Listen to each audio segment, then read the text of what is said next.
Okay, good afternoon, everyone. Welcome, welcome, welcome. So delighted to have you all join us for this small plot site prep demonstration with the Meadows for Monarchs project.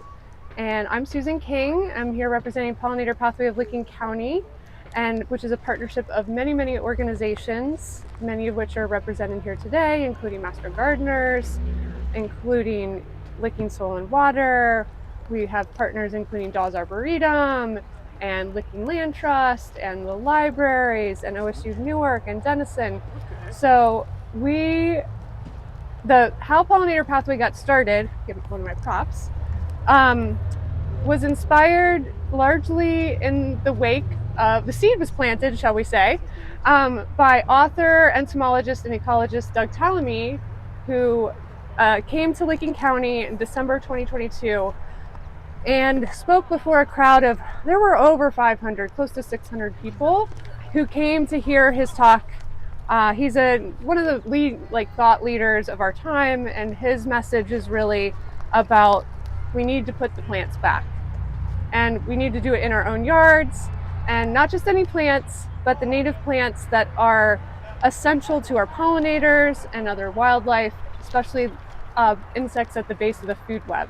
And he's just a incredible speaker, writer, photographer, and people left his talk mesmerized. You couldn't walk away from that not feeling moved to do something. And so the organizations that had come together to bring him to Licking County were all everyone's like, okay, now what? What's next? And Pollinator Pathway became the what's next. And so, like I said, it's a collaboration and partnership of many organizations. We meet once a month to try to coordinate and collaborate and promote native plants and pollinators. We cross-promote events like this with partnership with many organizations. And we try to connect. There's so many cool connections, and they're like on a personal level, but also connecting organizations, connecting communities, connecting habitats, and again, like trying to create this continuous corridor of pollinator habitat across the county and beyond. And so that's the idea. And the Meadows for Monarchs project came about U.S. Fish and Wildlife, which has a really great Partners for Fish and Wildlife program here. They're based actually in that building, but they help largely agricultural landowners convert big swaths of land into pollinator habitat. So they're operating on large scales, but there's all this interest in people that have 5 acres or 3 acres or an acre, where they're like, I don't want to spend my Saturday mowing. How can I take what you're doing on these large areas and convert it onto a smaller scale? And so we created this project in partnership with all those organizations I mentioned. I'll do it again because I feel like they need to be recognized. Again, U.S. Fish and Wildlife, Licking Soil and Water, Licking County Master Gardener volunteers, Licking Land Trust. The Parks District is also doing some programming. So again, putting together both the training, some of the tools, and then the seeds to be able to plant and create your own pollinator pocket prairies later this fall. So, hey peppers! And so this is part of that process of being able to help equip and get you with the knowledge and tools and resources you need to do this on your own. So the name of the game today is site preparation. So we are focused on how do we get down to bare soil by fall in order to plant this very diverse native seed mixes. So those seed mixes are going to have flowers that bloom, spring through summer into fall. We're going to plant them in the fall, but how do we get down to that bare soil? We're looking at turf grass. There's many different techniques and methods you can use. We're going to go over some of the options that you have. A lot of people are like, well, what's the best way to do it? Well, there is no one best way. It is, as I keep saying, it is choose your own adventure. It is you pick the one that best fits your lifestyle, your life, your abilities. How big is your lot? How much is your budget? Some of them is going to require a little bit of investment in materials to do the site prep. How strong is your back? like I'm in alliteration, like all the things. Like some of them are a little more labor intensive than others less so. So we'll talk about what those options are and demonstrate what those are today. And then we'd like to hold questions to the very end. We are filming this so we can make it available for those that couldn't be here today to be able to learn and see what we're doing. So we'll wait to have questions to the end, but we're joined today by Dean Krieger, who is with Ohio State University Extension here in Licking County. He's a natural resources and ag educator. He's going to be showing us safe use of herbicide as a way to kill the grass to prep for the site for pollinator plots. And then Jim Renger here is going to be also demonstrating repeated shallow tilling as another method. And I'll be sharing a couple other ones here, but we're going to first turn it over to Dean to talk a little bit about herbicide. Oh, before I do that, I want to just again say that there is no one best option, and not some of these would be like, oh, I don't want to do that. That's not for me. That's okay. But it's important to see and learn about what the options are. And you may want to do a combination in the end. Like sometimes you may want to be like, well, I'm going to try this solarization method. And if it doesn't work, then I may have to hit it with some herbicide. That's totally okay. Some of these are going to feel like, oh, wow, that's really destructive. You're going to like, what does that mean for the soil chemistry and the critters? So like, again, if you look at it, instead of getting too hung up on like that part, I would encourage you to look in the long run, like you got to take one step backwards to take 10 leaps forward. So we are creating habitat with a diversity of native plants that are going to be beneficial to all kinds of pollinators and beneficial insects. So in order to get there though, we have to, like the site establishment, the site prep is super important because otherwise you're going to be battling weeds forever. So we're trying to get control of the weeds as much as possible and get you set up right from the start. So Dean, we'll talk a little bit about herbicide as option one. All right, so I'm Dean Krieger. I'm with Ohio State Extension here in Licking County, take care of agriculture and natural resources concerns throughout the county. I'm going to talk a little bit about using herbicides in order to strip down an area to be able to plant it. And some people may cringe when they hear the word herbicide or pesticide. Herbicides are just one type of pesticide. But the thing to remember is these products are designed to be safe when used as directed. And just because you may be thinking I'm doing pollinators, I can't have a pesticide anywhere near my pollinators.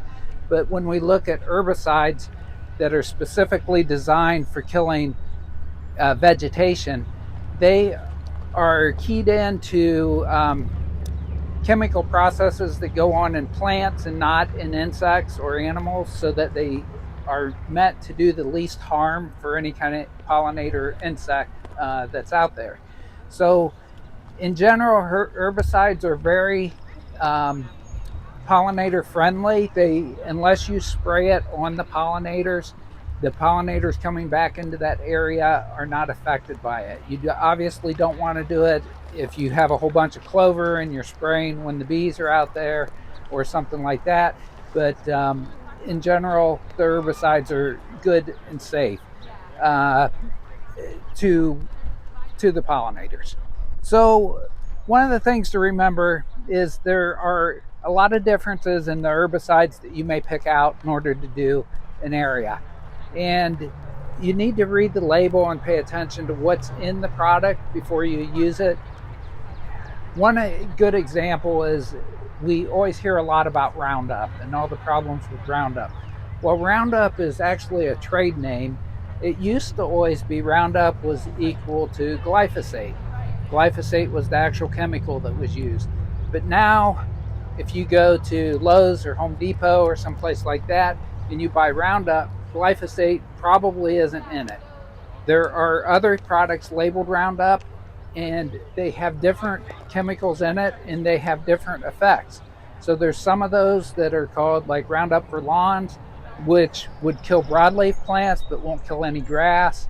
There are some Roundup products that have a mixture of a couple other chemicals, not including glyphosate, that will kill most vegetation. Um, on the sheets, if you pick them up when you came in, I've got a little handout, one page deal that goes through some of the things I'm talking about today. And I listed 3 products on there that are a broad spectrum herbicide that should kill just about anything that you have that you need to kill before you plant it. And those include glyphosate. That's one of the products. You still can get it, but it's not as readily available as it used to be for homeowners.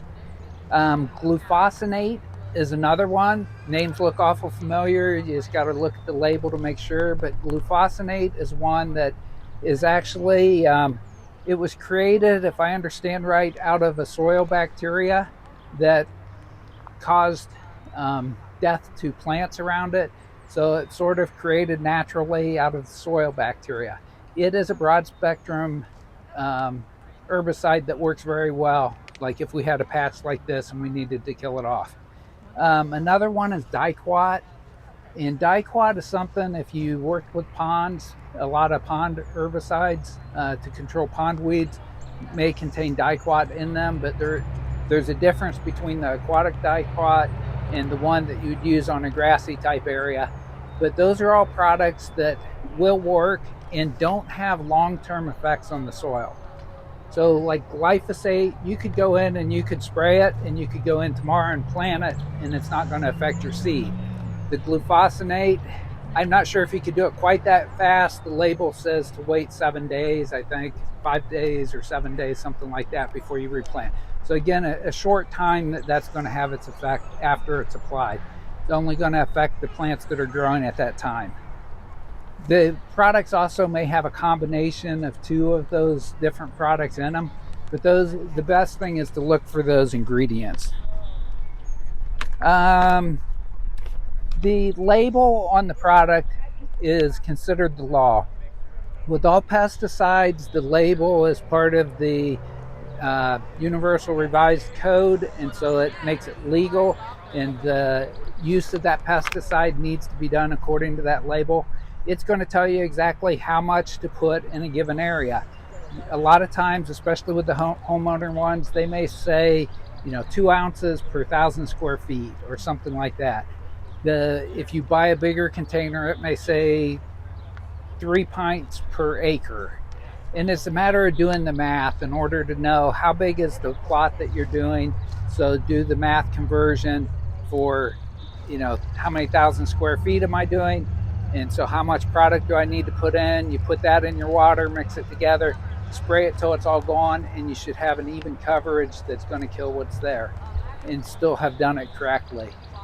Some products will say to use it in like a backpack sprayer, like I'll show you here in a minute, where that you can use it as a percentage, and maybe it's 1% of the active ingredient with 99% water, something like that. And you can mix it that way and then just spray the area until it's wetted down. And that's also okay and works pretty well.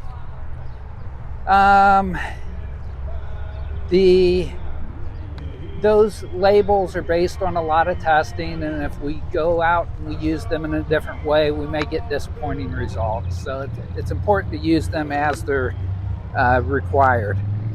All right.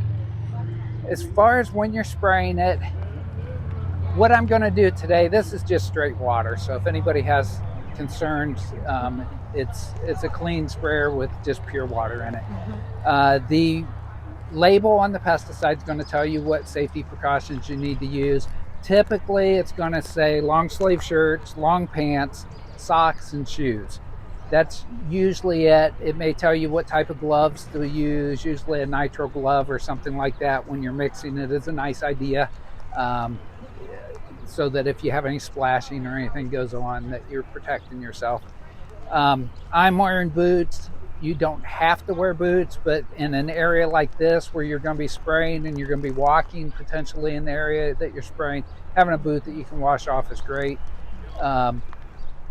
With your clothing that you're wearing, ideally, as soon as you're done spraying, go in the house, take it off, put it in, wash it separate from your other laundry, just as an extra precaution to make sure any residues don't get on something else. In the meantime, don't be picking up your grandkids and holding them and things like that. So what I have out here is just a backpack sprayer, and I think they'll tell you more about this. I didn't realize Soil and Water had a couple that they will rent out if people want to use them.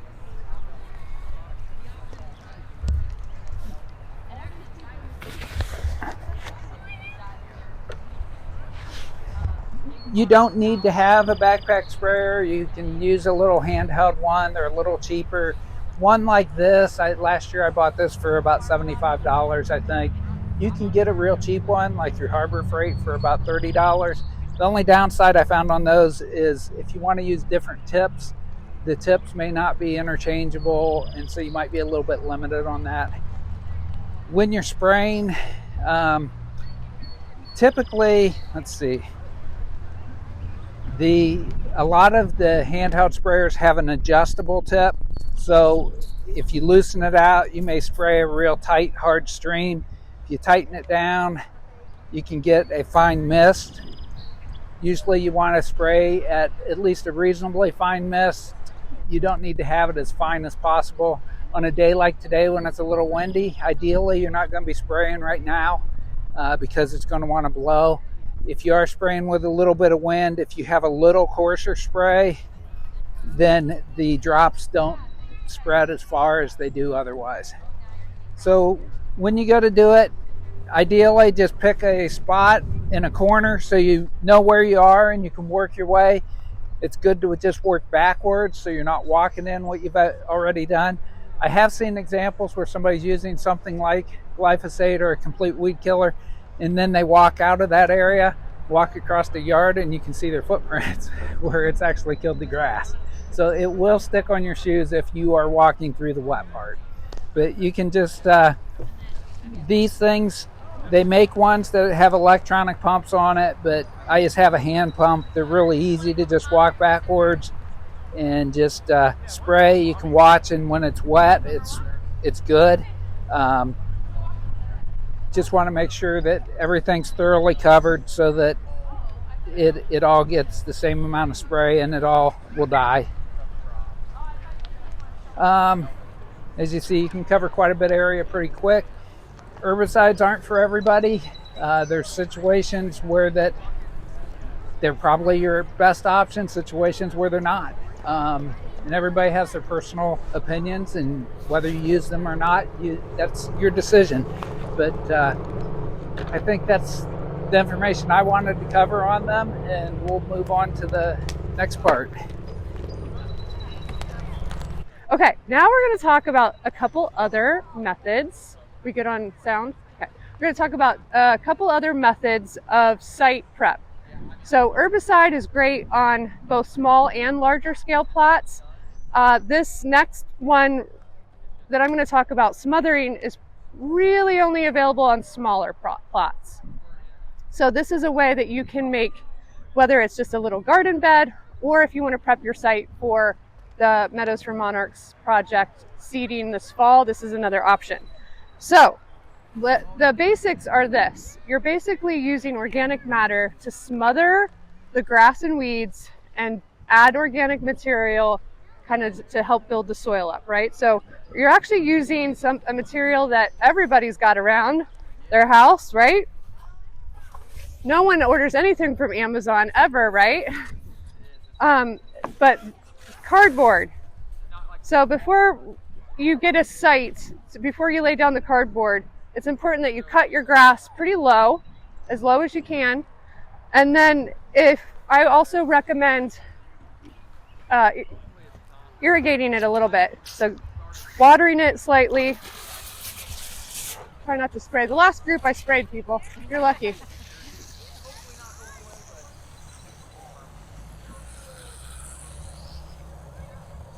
I also want to mention that this method you can use so I laid out this hose here as like to visualize if you want more of an organic shape, if you want to have like more of an island in a corner of your yard and convert it to a pollinator garden. That's one way to do it. And then you would take your cardboard and cut it to shape those shapes. But if you want to keep it square, rectangle, that's fine too. But I just wanted to mention as like, that's one way if you want something a little more organic shape. So cardboard, the bigger the better. Take the tape off, take the staples off. You're going to want to also, this is one thing I didn't say the last time. You're going to want to also overlap. So you don't want to butt it up because inevitably that's just an invitation for weeds, right? You're going to want to overlap it. But before you do that, you're going to want to wet it. Again, you want to expedite, like help the, this will help the cardboard to break down.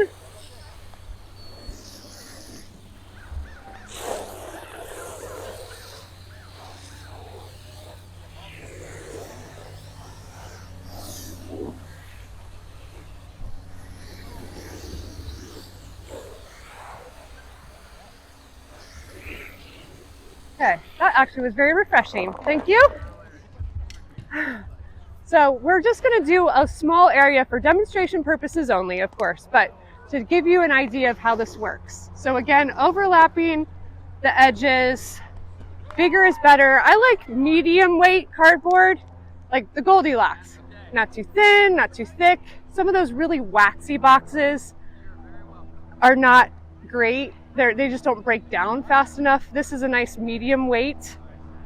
You want to have it, again, you got your area.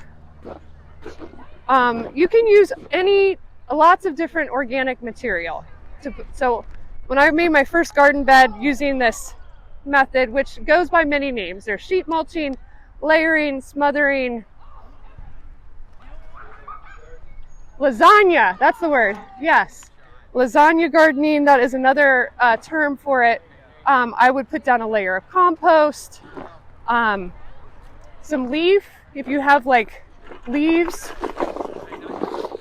to kind of sprinkle that on there, get this process started.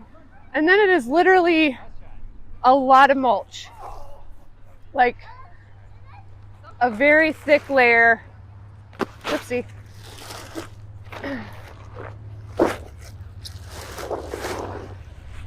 all over the cardboard. So you're covering it all up with mulch and other organic matter, right? My gloves. I didn't put my gloves on. So 4 to 6 inches, like make it thick, because we want to smother, again, we're smothering the grass. We do not want it to have a chance of weeds and grass poking through it. I also want to mention that this product, this is actually wood mulch. It's just aged wood mulch. It's not dyed. This is just so lots of mulch places will have this. It might be in the back of their lot.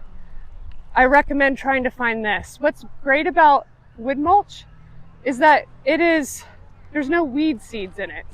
Unlike topsoil, if you were to come and layer 6 inches of topsoil, you have no idea what's in there. And chances are good, there's some not so friendly things in it. So having this really nice, fine, aged wood mulch, again, layering that on the top, so you have a nice thick area then you're gonna let it sit and break down till fall, right? When we're gonna be able to plant into that. So that's the general concept of sheet mulching, lasagna, layering, is getting that cardboard, again, wetting it really good. Don't be shy about spreading it on there really thick. Okay, so next up, actually let me just dump the rest of that on there. Next up, we're going to talk about solarization, which is really about tarping, because solarization is technically just clear plastic, because that is the process of killing plants through heat, right? The light that goes through the clear plastic. So this is an option. You can, again, choose your own adventure. Clear plastic, black rubber material, which I'll talk about here in a second. It's important to get UV stable plastic.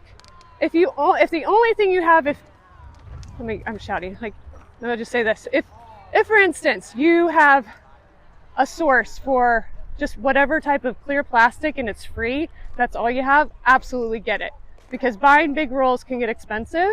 You might need to double it up, but just regular plastic like painter's drop cloth or whatever clear plastic is not, it's gonna break down, it's gonna get brittle, it's gonna rip. Then again, you're gonna get holes and you're gonna get weeds.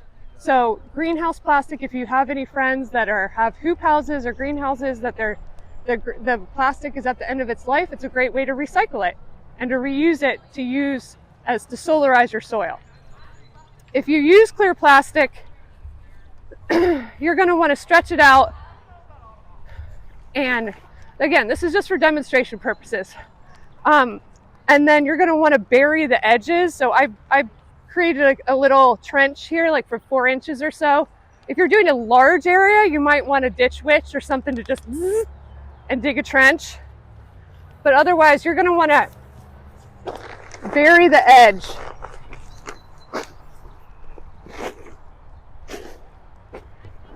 To weight it down. Pull it tight, weigh it down. You may need to use some bricks, some rocks, some sand bags, whatever you have, to weigh it down. Again, tight, leave it on there and let the sun do the work, right? The next one is called occultation. Technically, it is killing grass and weeds through basically light deprivation. So this is actually cool. It's a pond liner.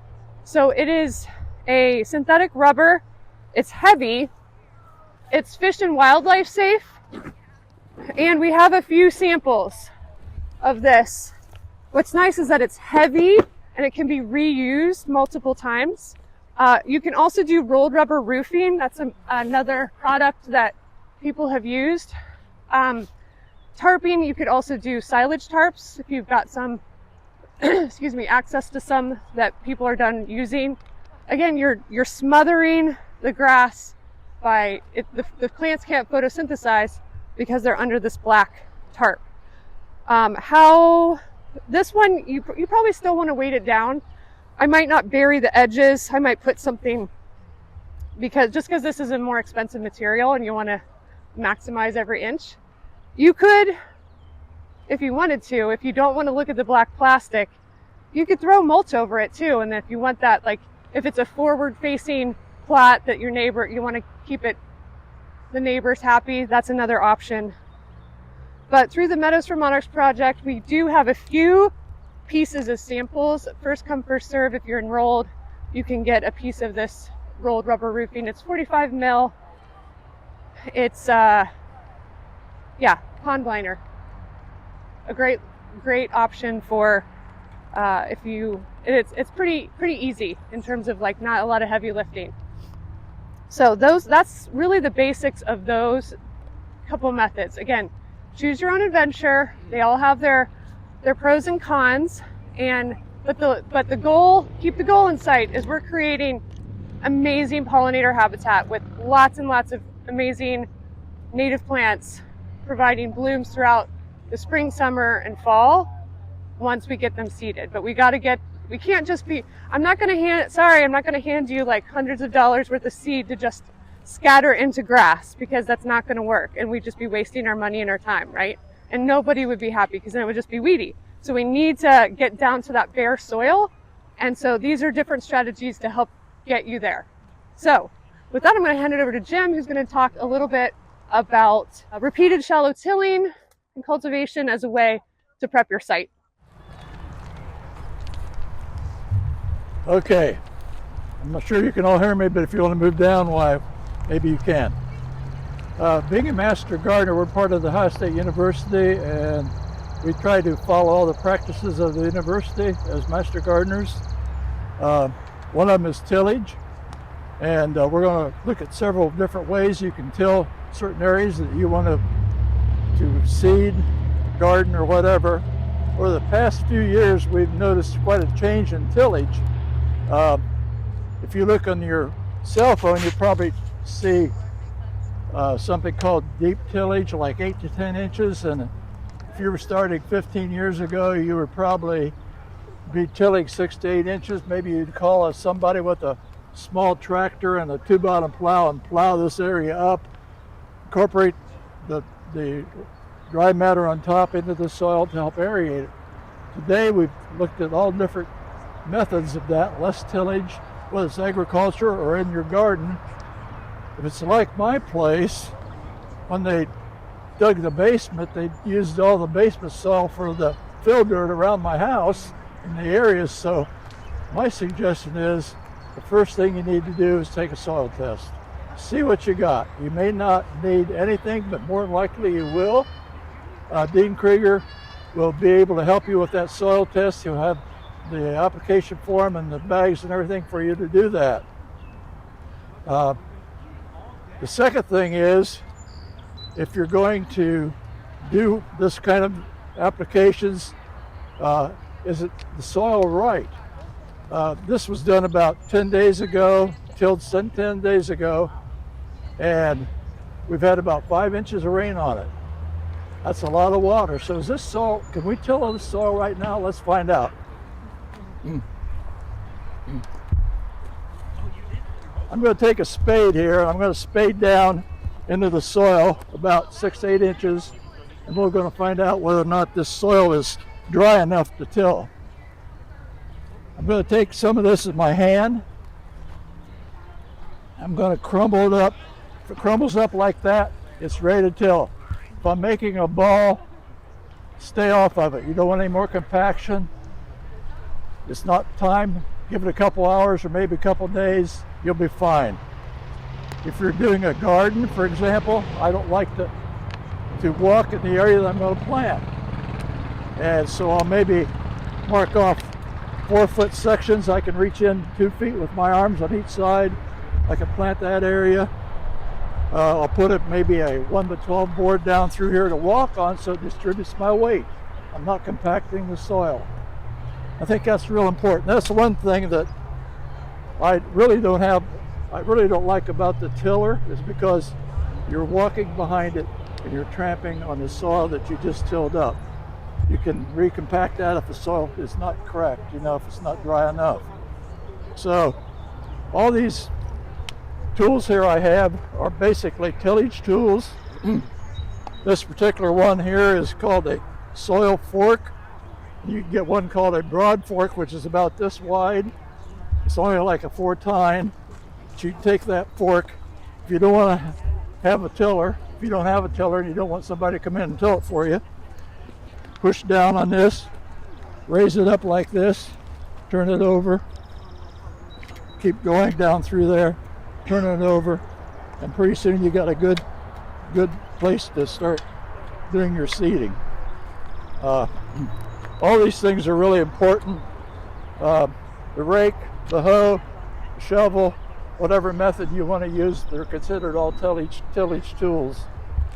The thing about a tiller is I like to till in the fall of the year, because that incorporates any material that we have left over from the crop before. The microbes and the organic process starts working in that bacteria area. The nematodes will start working in that area, decomposing what we've turned under. And that's real important. This soil here is very unusual. It's not like what you have around your house. This is an old riverbed. And if you dig down here about 12 inches, 10, 12 inches, you'll find nice silt loam. Underneath, it's hard clay and gravel. And I think for most of the county, you'll probably find areas like this. You follow this riverbed out, it goes clear to Dillon Dam. That's a long ways. If that ever flooded, we'd probably have this much water right in here. So that's something to remember, where you're located, what the level of the garden is you're going to work with, and go from there. And cover crops are good. The roots help penetrate the soil if you have hard soil. When you till that, you're cutting some of that off and allow the roots to decompose and allow soil and air down into that area. And that's really important when any kind of gardening you do, whether you're planting a cover crop or whatever, that's all very important. You can use a rake if you're doing shallow tilling. Like I said before, agriculturally, if you drive out through the country, you'll see not a lot of big plows anymore like you used to, but shallow tilling, keeping the soil level for good water drainage, and that's the way it's going. Less tillage, less tillage. So remember not to try to walk on the places you're going to plant, but walk on the areas where you're not going to plant. And that's about all I have for this. And if there's any questions, we'll be available later on to answer those.